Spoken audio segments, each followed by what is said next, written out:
And we begin this edition of Business Plus, Kartik, this Thursday morning edition, by talking about the sales of cars and bikes in this country, isn't it? Absolutely, Krishna. And I think, the first working day of every month is like this big headline day that you wait for the numbers of the previous month to show up. Yep. And if you remember earlier, I mean, we've been working together for so many years. Earlier, there was a great consensus that every time you spoke auto numbers, it was a reflection of the health of the economy. But I feel now, auto numbers surpass those expectations on economic growth multiple times over.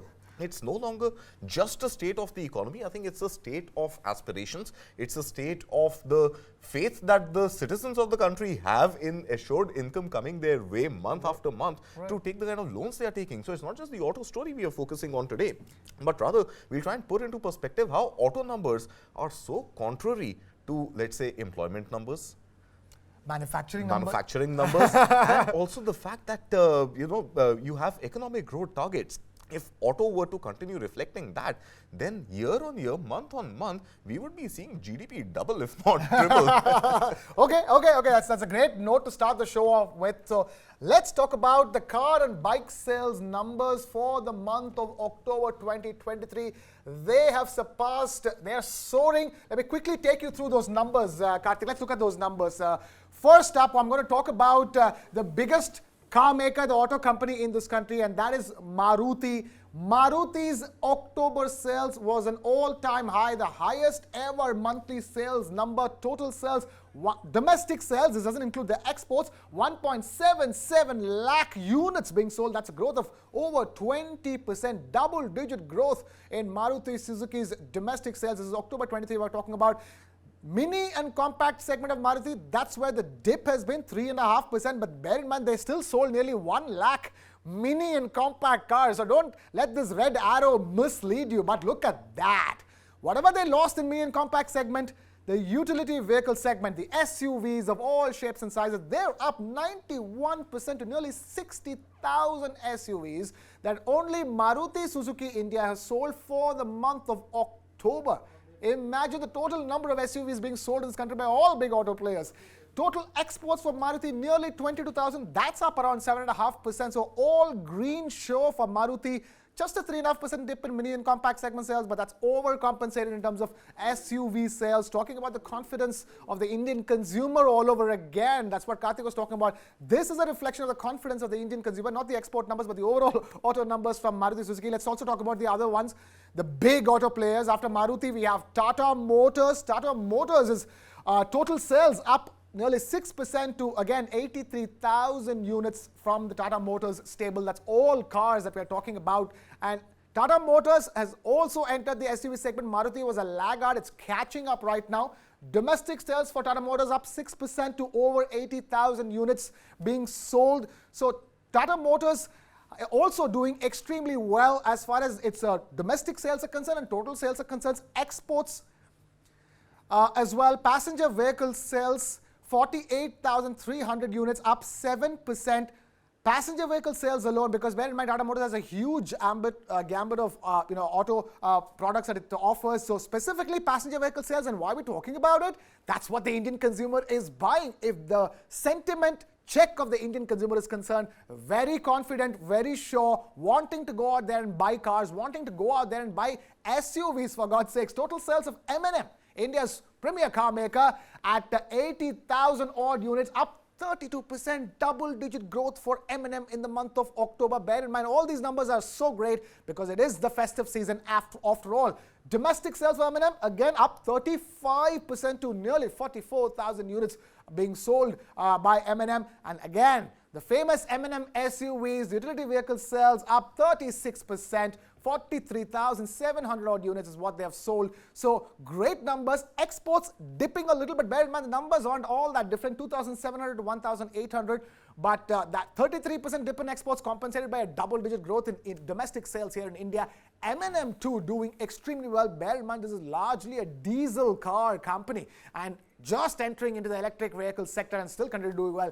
Hyundai, there you go, 18% growth in total sales, double-digit growth across the board. If you see, nearly 68,800 units is what Hyundai has sold. Bear in mind, this South Korean giant has been in this country for more than 3 decades.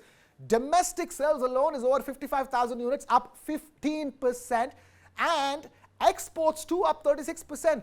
Hyundai's India units exports are going up in double digits. It's a great shot in the arm for Make in India. I can never say that enough. This is a testament to Hyundai, a South Korean giant's presence in this country.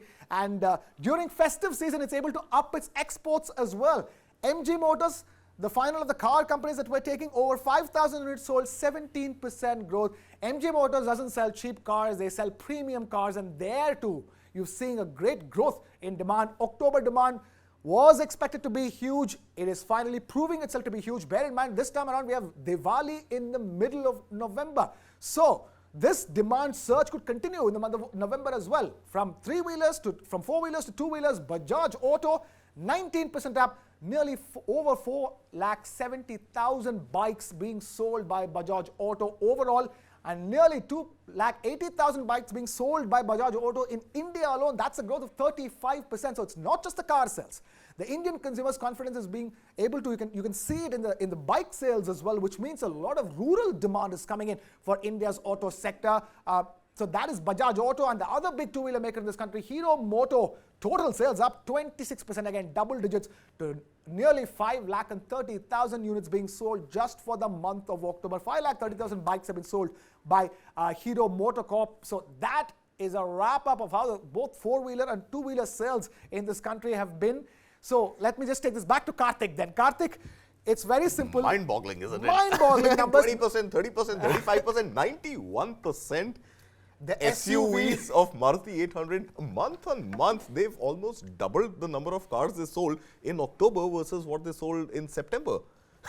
It's incredible. And the thing is that Maruti is a late entrant into the SUV segment. Absolutely. They've been iffy about entering it. Yeah. But the moment they enter it, they're able to bring the house down. Carpet bomb the whole road, carpet bomb the whole country with SUVs. We just had, we have, the Maruti's SUV customers amongst us. We have, Suyash with a Jimny, and Jimny is selling really well. You're talking about Maruti's entry. It's shaking up the business at its core, which means that Tata Motors is watching. Yeah. All the other companies are watching. The laggard, the slowest to enter the SUV space, is killing it in the month of October. But we'll go back to the point you made, Kartik. All of these great numbers about car and bike sales essentially means that it's a show of the confidence of the consumer economy of India and the consumer's faith in India's economy. Absolutely. But Krishna, again, multiple questions that remain unanswered. And look at it in subsequent stories as we move forward. We'll see how unemployment has actually increased in the month of October versus September.